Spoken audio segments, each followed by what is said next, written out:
In a world full of distractions, there is one big question on every dog owner's lips. How do I become more than just the person holding the other end of the leash? We all get dogs with a dream in mind, a vision of the future. And if right now your everyday reality isn't quite that picture you had in mind, you are in the right place. It really doesn't have to be this way.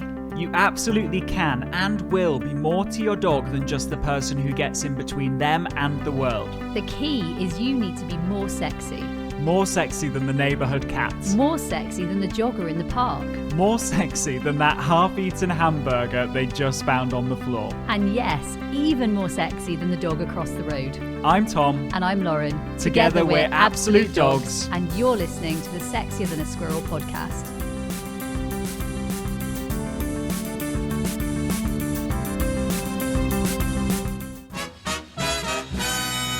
Hello and welcome to the Sexier Than a Squirrel podcast, the podcast that teaches you how to unlock the perfect dog and the perfect relationship and being the perfect owner. So we're covering quite a lot, and today we are going to be doing a bit of a tips tennis on what would be our top tips for creating, inspiring and growing that perfect pet dog. Now, so frequently, and even more frequently than ever, we are asked. So obviously, Tom and I, we have an on-the-ground training centre, and we are on-the-ground dog trainers. We see people day in, day out, and people ask us, what makes the perfect dog? Like, what makes your perfect pet? What makes your perfect dog? What makes a dog easy in all environments? And both of us have pretty clear opinions and probably some facts that go alongside that as to what has worked for us and also what we've experienced throughout our training careers, right? Yeah, absolutely. And so if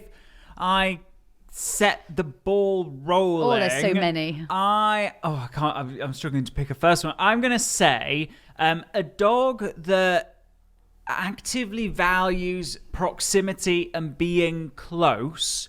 What that creates is true freedom on and off leash, where you're not having to constantly tell them what to do, because actually they're hanging out, they're checking in, they're able to be a dog, and yet equally they're not going far away. It means that you're not having to constantly, watch them and tell them to recall. We rarely recall our dogs on a walk because it tends to be they're just checking in. We're going through this walk together. It's such a fine balance, because I think that, for me, Tokyo, I'm probably most proud of where he is, that he's cool off lead anywhere. And equally, he values being put back on lead. Yeah. So if you want to put him back on lead, he gets excited about that, which I'll be really honest, he's probably, other than Blink, he's probably the first dog I've really experienced this with, where he desperately likes to be on his lead. And equally, he walks loosely, even though it was not a trained exercise. So it was not like we're going to go out and train loose lead walking, which I'll be honest, 10, 15 years ago, we definitely did. So Tom was only just out of his school then, but you know what, we definitely did. And so I think it's important to acknowledge that it really does work on leash and it works off leash. And for me, having a dog that walks on leash is, and I know you guys at home are appreciating this, it's such a true pleasure. Like it feels quite empowering. Like I stick my shoulders back and I stick like my chest out and I'm like, I'm walking my dog and they're really loose on their lead, because it feels nice. It feels like you're a bit of a, I don't know, you're having a team win. And then I suppose the other thing for me is with proximity, your dog is going to get more and more freedom. So from a pet point of view, they have a more enriched, happy, joyful pethood, because actually they are enabled to be off lead more and more frequently. Absolutely. Next tip would probably be calmness. I was hoping first. you were going to say that. Yeah. Calmness first. If you have this kind of cemented in your brain, no matter what situation you find yourself in, calmness first, then you won't go far wrong. Because if you grow this foundation of calmness, one, you're going to get great behavior just by the fact that you've inspired this emotion of calmness. But secondly, that's then the foundation that you can build all kinds of other cool things. But first and foremost, calmness first. Now, the cool thing with calmness is that actually you can always energize and change and arouse it up when you want to. So for me, as a sports dog handler, initially I heard this and I was a bit alienated by it. And actually I've seen the real life rewards that you get from it. I've seen the real life results that you get from it. And actually I've also seen that you can take them from being really quite calm to high arousal in less than a like that. It is that. It's the click of the fingers. Yeah. Bang, they're there. And for me, that's a really cool thing to have at your fingertips. And equally, owning a dog with calmness is just a true pleasure, whether that's visiting the pub together, whether that's nice long walks together, whether that's your dog being able to... One of my proud moments, and I have had blips. I've had blips in this one, but it's my young dog watching out the window with not barking at people and not barking at dogs. And yet he definitely has had the odd blip where he started thinking that's okay. But on the whole, calmness for me is it's lifestyle. It's everything that goes with it, whether that's sitting in the garden, whether that's being around other people's dogs, whether it's dog-dog interaction. It just builds for everything. And when we say calmness, we have a whole badge on calmness. I know those of you that are part of the training academy, you'll likely have watched it because it's one of the bonuses to the training academy. But there's a whole badge on calmness and how we grow it. And for me, obviously calm supplement and all of the other things we do all support calm, but really calmness for us is king. Absolutely. And so next tip that we would go for the perfect pet is it's not about teaching your dog to interact with things. It's actually about showing them that there's value in not interacting with them. So example being, sometimes when we get a dog, we wrongly think that we're in charge of teaching them how to speak to their own species. The reality is that they come knowing that they need the skills to sometimes execute a conversation, and that might look like the skill of calmness, the skill of confidence, right? And this skill that we're talking about, this skill of disengagement, because we know many humans that know what they should say in a social setting, and yet maybe the skill of calmness fails and they get a little bit overexcited. Maybe the skill of disengagement fails and they just can't end the conversation.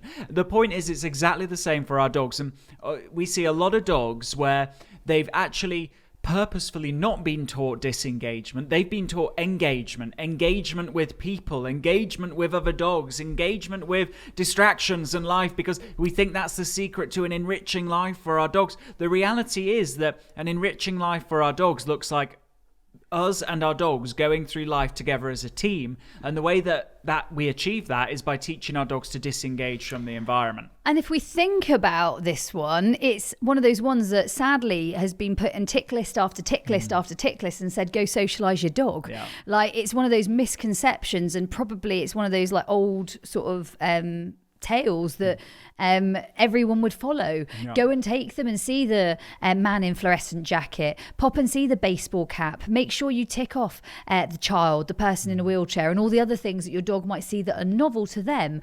Actually, I think we've got to consider whether by doing all of those things and seeing things that maybe are different to our dogs, is that the right direction to take them in when it comes to engagement? Yeah, absolutely. So next tip. I'm going to say confidence. And the reason I'm going to say confidence, so I'm going to jump in on this one, is that I think if you've got a confident dog, it makes owning a pet much easier. Yeah. So I was in a situation yesterday. I was in a situation where a dog had managed to slip its lead and ran straight over to one of my dogs. And in that moment, it took my dogs by surprise. They kind of shook it off and they went, "Now this is cool." And it was confidence they needed. Yeah. Whereas if they'd been a scared dog, they'd probably have squealed. And if they'd been, or could possibly have landed on that dog and said, "I don't like that." But actually, they sort of shook it off really well. And for me, that was confidence that really sort of swung it. Were they dogs I put in that situation loads? How do we practice it? Absolutely not. Like, these are not things we had gone, let's rehearse a dog running into us and let's practice this scenario. It's not something we practice, but confidence is king. What do you think, Tom? Yeah, absolutely. I think that if you can inspire confidence and grow a confident dog, and there are really two elements to confidence. One is optimism, that idea that we talked about a lot in previous episodes, whereby when presented with something slightly strange, like a dog running into them, do they assume it to be good or do they assume it to be bad? The second part of confidence is actually then, when they assume it to be something a little bit weird, do they shake it off and think, I'll do my power pose and this will be fine? Or do they actually do something that is going to make the situation worse, like bark and lunge at back, or squeal and run away, or whatever it might be? Because there are times where we as humans are not optimistic. The example that I'll often give is, if we're queuing for a roller coaster and you hear people's screams in the distance as they experience the roller coaster, there are moments where your optimism fails. but you don't leave the line. Equally, you don't punch the person next to you. You think, you know what, I've got this, it's going to be great, it's going to be fun, and you power through it. And so... Or you step out of the queue, you watch the others, you get yourself a great ice cream, and you take it as entertainment. No, never. And so confidence isn't just optimism, it's also then that kind of bridging the gap for when optimism maybe fails sometimes, which is bound to. Now, next tip is probably one that is more important than any of the others, and that is having a pet dog, being a team with your dog. It's actually about a trade of responsibility. There'll be some situations where your dog's quite not got the skills to make all the choices and to be totally free. I'm going to give an example of this one. I've got a beautiful customer. She's an amazing lady, comes to us for regular training and let her dog off in the woods. Mm-hmm. Squirrels around, dogs around, people around, knowing his recall is unreliable. Mm-hmm. Like, let's be honest here. That's giving him way too much responsibility. The trade wasn't right. Yeah.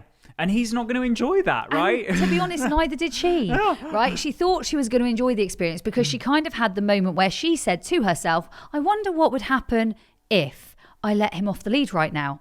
And in that moment, she let him off lead. Mm-hmm. And in asking that question, she probably already knew the answer. Yeah. If we're honest, be honest with us. I know you're all nodding your head at home or in your car or wherever you're doing your net time listening to our super cool Sex in a Squirrel podcast. Net time, by the way, guys, no extra time. Something doesn't take you any extra time. So I love that you're listening to it in the car. For me, that was the trade-off was wrong, right? Yeah, absolutely. And equally, you could think about, for example, your dog, you're having visitors over and you're working on your dog being calm around visitors. And you know that if you give your dog all the responsibility of being off lead and with your visitors, that your dog is going to jump all over them, potentially do a bit of humping, potentially grab their clothes. The visitors aren't going to enjoy it. You're going to feel really embarrassed. Your dog could well be enjoying it, but they shouldn't be doing it. And the point is that actually we could say, okay, maybe my dog does have the skills to be in this environment, so they don't have to be totally locked away, but maybe they need to be on lead. Maybe I need to take 20% of the responsibility away from them while I'm teaching them the skills. And actually, this would be a great opportunity to teach them the skill of calmness because they're on lead, which is going to be more kind of conducive to calmness in this environment. And there's a game for that. I think one of the biggies for me is having your own self-discipline or enough self-discipline to say, it's okay to not do this right now, and there will come a time, but right now that responsibility isn't there, or it's not quite, the trade-off isn't quite where I need it, or it's the wrong trade-off, and knowing that it's not the right experience for them. And I recently, we went into town and Matt looked at me as if to say, are we really going to take a dog with us in this situation? I was like, no, we're good, we're going, and we're not taking a dog. And he was kind of, you could see, pleasantly relieved. And it is the learning journey of actually this experience and the trade-off and the responsibilities isn't in the right place right now. So none of that's in the right place right now. So why put them in this scenario when we know it's not in the right place right now? Next up, look after yourself in this journey. And it really is a journey, and sometimes your dogs will do crazy things. Like I'll give you an example. Magma, the other day, she became absolutely terrified because she saw somebody stood at our front door, a female, and she thought it was Madeline, and of course she loves Madeline, so she ran up. She was like, oh, hi. And this person had the same colour hair as Madeline, was the same height as Madeline, and the person turned around and it wasn't Madeline, and yet it was a person that she knew and she also loved, but because it wasn't the person she expected, she was like, oh my god, the world has ended. And she did a little squeal and ran to me and was like, oh my goodness, that was traumatic. And the point is that the temptation there is to go, oh my gosh, she just had a terrible experience. The temptation is to even put her on lead to make her go see that person. Yeah, and we must fix this. No, what you can do is you can go, oh yeah, that was really interesting behaviour. I did not expect Wasn't that good information? That was really useful information. Give her a break. Let's pop her away for a bit. Yeah, and let's carry on. And the next time she saw, then because we didn't force it, she's seen God knows how many people since then, and she's been absolutely fine with them. She had a moment where she expected one thing, she got a different thing. She was like, oh my goodness, this is too much. It's like if you eat jam and instead of the jam being as you'd expect it, you found ketchup, right? Like it would be a shock. Or maybe you thought it was sugar and instead it was salt. Yeah. It's just not what you were expecting, and it's not something you would never touch. It's just that actually it wasn't the desired outcome. Yeah. And so what we've got to think is information. Give them a break, right? We all have bad days where we make interesting choices. And we see a lot of people that say to us, oh my goodness, they'll message us or email into the Life Ask is team, over. and they'll be really distraught, and they'll be distraught because they'll say, I once had a dog that didn't like other dogs. It happened he would once. bark at other dogs and he didn't like them. And I've got my young dog now, my new dog, and we just went on a walk and he barked at a dog. And it's only happened once, right? Yeah, Like this has only it's happened once. And actually what has happened here is your dog has barked at another dog, but what the story that has kind of ensued following that is, I've got a dog aggressive dog, I've now got another reactive dog. Why does this happen to me? It's going down exactly the same path. He's going to turn into exactly the same dog. I must have created this. I must have done something terribly wrong. I'm an awful dog owner. Your dog just barked at another dog. It's all right. And that is information. That It's is as it. simple- That is it. Simple as that. Simple as that. Nothing to panic about, nothing to stress about, nothing to write the new story about, because actually that is not your dog's story. Yeah. You create your dog's story. And most of all, we want you to know that you take a good part of the responsibility until your dog is ready to take it. Yeah. And so when it comes to having, I think, the perfect dog, the perfect pet, the perfect companion, let's consider responsibility and let's consider where the responsibility lies right now. Let's give a couple of examples here, Tom. So when I'm out and about with, let's say, Bet, we'll take Bet for a walk. Yeah. We'll take Magma. So Bet is Tom's older collie. Yeah. Magma is Tom's baby poodle. Yeah. Let's take Casino as well. So she's our real baby. She's a 6 months. Yeah, she's baby. Yeah. There we go. I've just added a month and a half on for you. Between 4.5 and 6 months, Tom and I are useless. Then let's maybe add into the mix Blink. Yeah. So responsibilities wise, Blink is quite a small dog. She's a very, very good dog with other people. She's a very, very good dog with dogs, but she's a small dog. So if there was something going to charge in, I would actually bring her back to middle or back close because she's quite little. Yeah. So responsibility wise, we'd be a bit aware of that. Now let's take Bet. Bet would be Bet would love that situation. She would absolutely adore it. They're all her friends that would be going. And what Bet would want to do in that situation would be to race. Now the problem is that Blink is, teeny tiny, and equally Casino's teeny tiny at the moment. And also quite fragile in the sense that she's a young dog. Yeah. We've established that much. Yeah. And so Bet would be on lead potentially, and when she was off lead, what we would probably do is we would be very clear about what we wanted to do. So we would employ her in something. And equally, we might even put Blink on lead when Bet's off lead. Yeah. Not because they don't get on. They get on fantastically well. They like each other a lot. But they both don't necessarily have self-preservation in mind. And so we have to take some responsibility there. Equally, when we've got a pup like Casino out, she's a baby dog, actually, she might spend some on-lead time, largely because the distractions might be too much for her, or she's a young dog, so maybe running around for too long isn't necessarily what she needs to be doing. Yeah. So we might take some responsibility on that front. And then how about Magma? Magma, she would probably be able to have a significant amount of responsibility on her. Where I would definitely take some responsibility away from her is if, let's say, it was a quiet bridle path and then let's say a sheep appeared, something novel, I would, because she's a young dog, still not necessarily got her optimism fully kind of set and established, I would definitely input there and say, nice job for spotting that, here is some of your daily food lines. So she would have the responsibility trade in that way. Now the interesting thing is that if we were, let's say Madeline was riding Bella the horse and we were taking the same group, with the dog that would really struggle with that at the moment would be Casino, because she'd be wanting to manage the movement of Bella's swishy tail, and Bella has a very swishy tail, and Bella is the horse, and so she'd be wanting to manage it. And I truly believe if she if she'd had 100% the responsibility, there may well have been times where she would have been hanging from Bella's tail. And so that just can't happen. Now, what would that look like in that context? Well, she'd be on lead and we'd be rewarding proximity and rewarding calmness and optimism and all these things. But what I might do is I might take her off lead, immediately employ her in a game. So I'm kind of giving her a little bit of responsibility, but I'm still saying, here, this is what you're meant to be doing. Maybe a bit of middle, maybe some leg weaves, maybe some of the sexier than a squirrel challenge games. And then she would go back on lead without realizing. And then we go back to what we were doing walking along.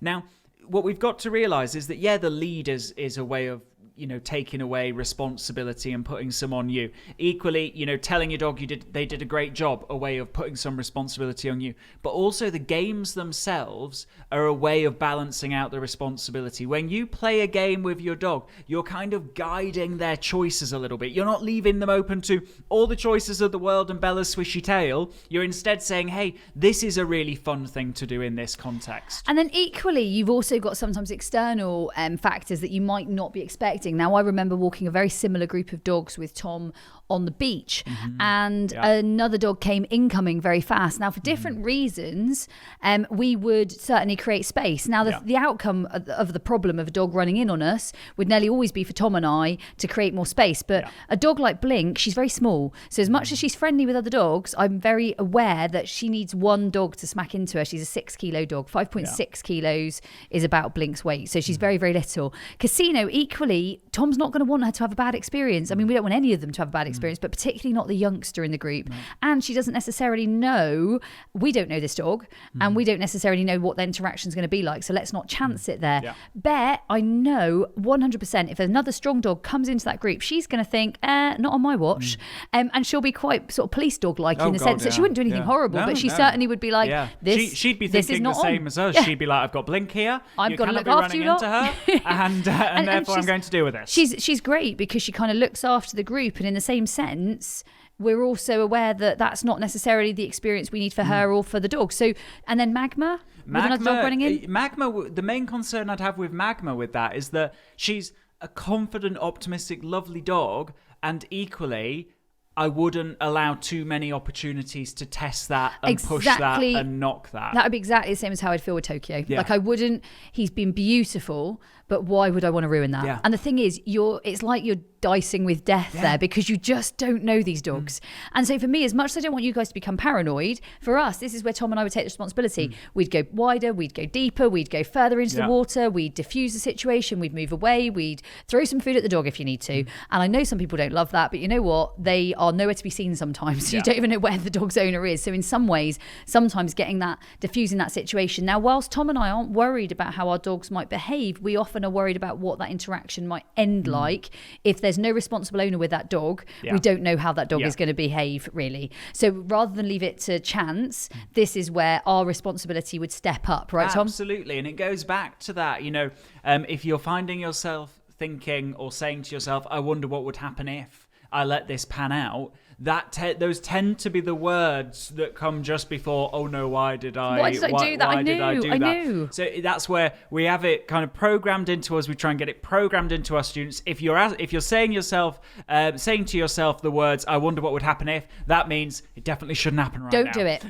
Don't do it. Okay, so those tips, guys, what we hope you realize is that there's no pressure. There's no kind of like, you must do this, this, and this before this date, otherwise your dog will never be perfect. Actually, this is a lifelong journey. You're going through the world and your lives together as a team. You're supporting each other. Your dog's going to take responsibility from you where they can. You're going to take responsibility from your dog where they can. That's what being a team is all about. That's what having a pet is all about. That might not be why you got a dog in the first place, but what you've discovered is that's the cool reason why people have dogs as a result of the journey that you've been on. That was this episode of the Sexier Than a Squirrel podcast. We will see you next time. And remember, stay sexy. Hey, before you go, have you taken part in the worldwide Sexier Than a Squirrel challenge? It's a 25-day online video program. Huge energy, amazing community, and over 6,000 people are already taking part. The only question is, you know where you are today. Where do you want to be 25 days from now? Head to absolutedogs.me/sexy.